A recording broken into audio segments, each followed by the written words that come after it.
Hi guys! Kain tayo ng balot. Tingnan yung balot ko. Binabasagin na natin. Ito nga pala yung suka ko.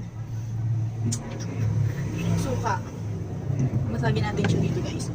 Lagyan natin siya dito. Ating babasagin.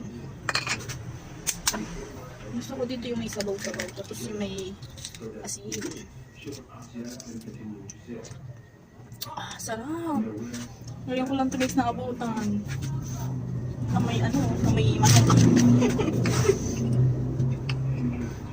Isasalin ko na lang siya guys para makita niyo. Tingnan niyo naman siya guys.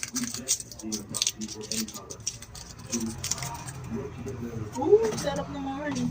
Yum. Tingnan niyo guys.